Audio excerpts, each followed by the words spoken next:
పిఠాపురం నియోజకవర్గంలో జనసేన ఆవిర్భావ దినోత్సవం జరిగింది. ఈ జనసేన ఆవిర్భావ దినోత్సవంలో నాగబాబు చేసినటువంటి వ్యాఖ్యలు దుమ్ము దుమారం అవుతా ఉన్నాయి. జనసేనకి టీడీపీకి మధ్య చిచ్చు పెట్టేలా నాగబాబు గారి వ్యాఖ్యలు ఉన్నాయనడంలో ఎటువంటి సందేహం లేదు. ఇంతకీ నాగబాబు చేసినటువంటి వ్యాఖ్యలు ఏంటి? పిఠాపురం నియోజకవర్గంలో పవన్ కళ్యాణ్ గెలవడానికి రెండు ఫ్యాక్టర్స్ ఉన్నాయి.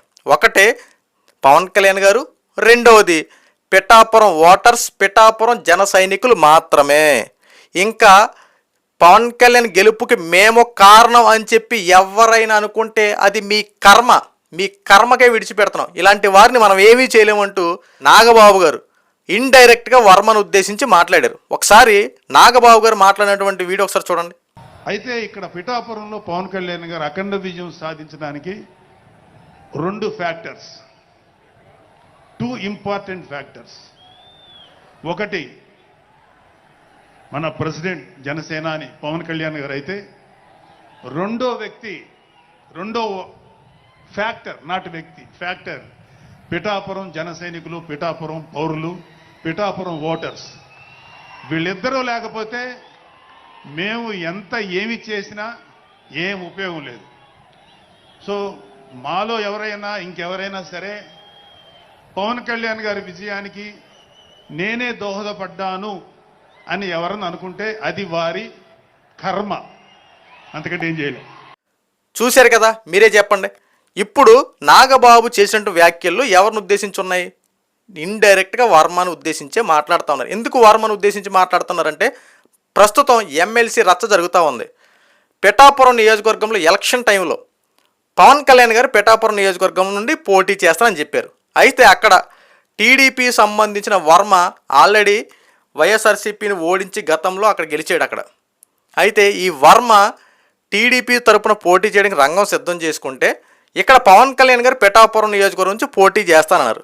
అయితే పార్టీ అధిష్టానం చంద్రబాబు నాయుడు గారి ఆదేశాల మేరకు వర్మ పిఠాపురం నియోజకవర్గం నుంచి పోటీ చేయకుండా తప్పుకొని ఆ యొక్క సీట్ని పవన్ కళ్యాణ్ గారికి ఇచ్చారు. అయితే పవన్ కళ్యాణ్ గారికి ఇచ్చిన తర్వాత వర్మ గారు కొన్ని వ్యాఖ్యలు చేశారు.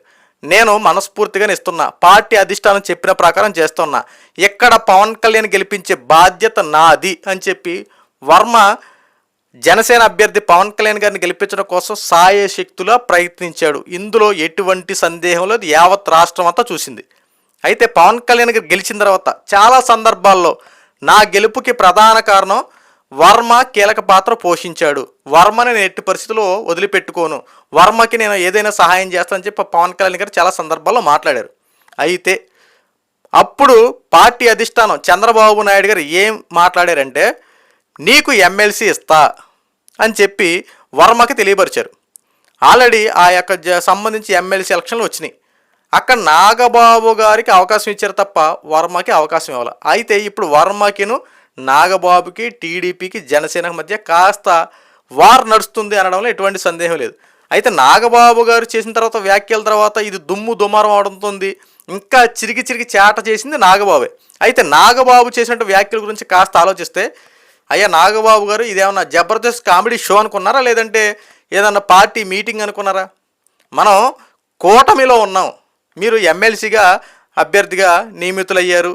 తర్వాత కూటమి ప్రభుత్వం మీకు మాట ఇచ్చింది, చంద్రబాబు నాయుడు గారు మాట ఇచ్చారు, మీకు మంత్రి పదవిని చేపడతారు, మీకు ఒక అవకాశం కల్పిస్తానని చెప్పి పార్టీ అధిష్టానం ఒక నిర్ణయం తీసుకుంది. సో మీకు ఖచ్చితంగా కూటమి ప్రభుత్వంలో చంద్రబాబు నాయుడు గారు మాట ఇచ్చారంటే ఆ మాట నిలబెట్టుకుంటారు.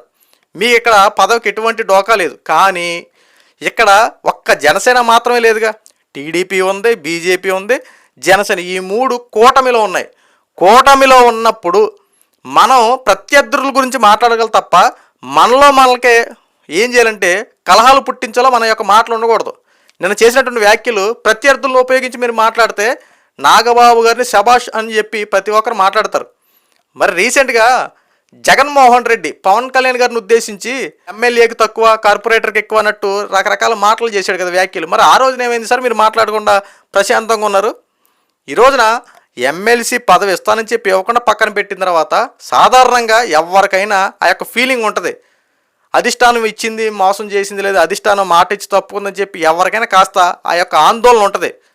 మీరు అలాంటి వాళ్ళకి సపోర్ట్ ఇవ్వాల్సింది పోయి, అలాంటి వారికి కాస్త పక్కన నిలబడాల్సింది పోయి, అతని మీద ఇలాంటి కామెంట్ చేయడం ఎంతవరకు కరెక్ట్ సార్? ఒకసారి ఆలోచించండి.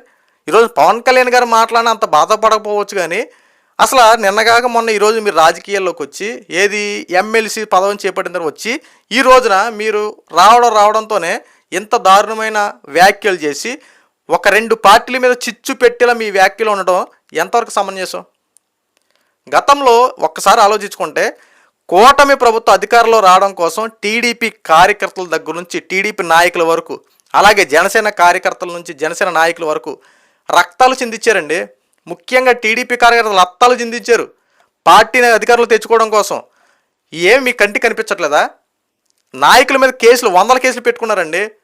పార్టీని గెలిపించుకోవడం కోసం ప్రతి నాయకుడు పడ్డ కష్టం, ప్రతి కార్యకర్త పడినటువంటి కష్టం ఒక్కసారి చూడండి.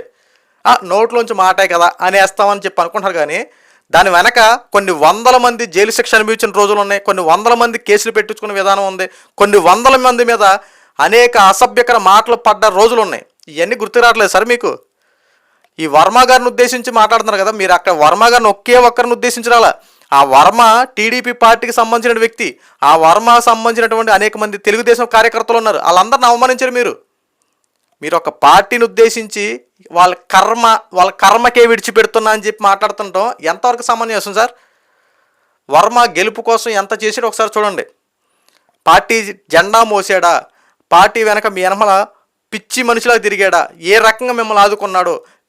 పవన్ కళ్యాణ్ అక్కడ ప్రచారంలో కొన్ని సందర్భాల్లో పాల్గొనకపోయినా వర్మ డోర్ టు డోర్ తిరిగి జనసేన అభ్యర్థిని గెలిపించండి, మనకి పవన్ కళ్యాణ్ గెలిస్తే అనేక అభివృద్ధి పనులు జరుగుతాయని చెప్పి పవన్ కళ్యాణ్ వెంట ఉంటూ పవన్ కళ్యాణ్ గెలిపించడం కోసం అహర్నిశలు కష్టపడినటువంటి వ్యక్తి వర్మ గారు.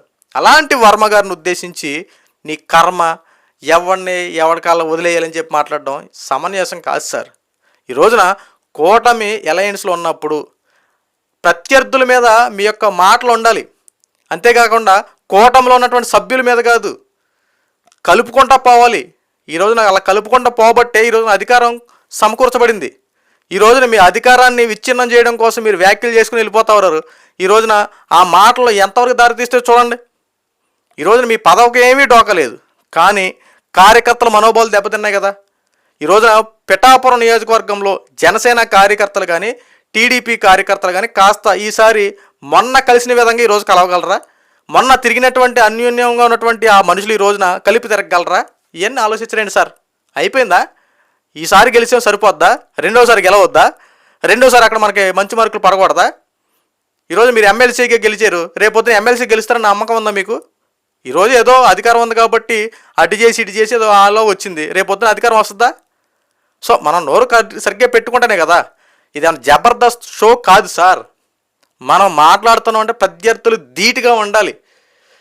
ఒక పార్టీలో ఉన్నప్పుడు, అలయన్స్తో ఉన్నప్పుడు మనము ఎదుటి వాళ్ళకి సహాయం చేసే విధంగా ఉండాలి. మన యొక్క మాటలో ఎదుటి వాళ్ళకి ఆసక్తిని కలిగజేసి ఇందులో నేనెందుకు లేకపోయినరా, వాళ్ళతో కలవాలరని చెప్పి మన యొక్క మాటలు ఎదుటి వాళ్ళని ఆకర్షించేలా ఉండాలి.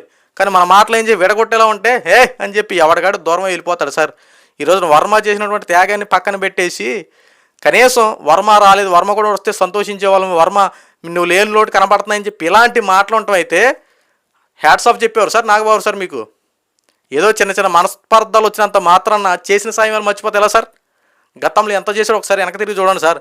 పిఠాపురం నియోజకవర్గంలో పవన్ కళ్యాణ్ గెలవడం కోసం టీడీపీ ఎంత కష్టపడిందో, జనసేన ఎంత కష్టపడిందో, ఓటర్స్ ఎలా ఓట్లు వేసారో at the same time Varma కూడా అలాగే కష్టపడ్డాడు. ఈ రోజుకైనా వర్మని దగ్గర చేర్చుకొని అధికారం ఇస్తారో ఎవరో పక్కన పెట్టేస్తే కాస్త కలిసి పని చేసే అవకాశం కల్పించుకోండి.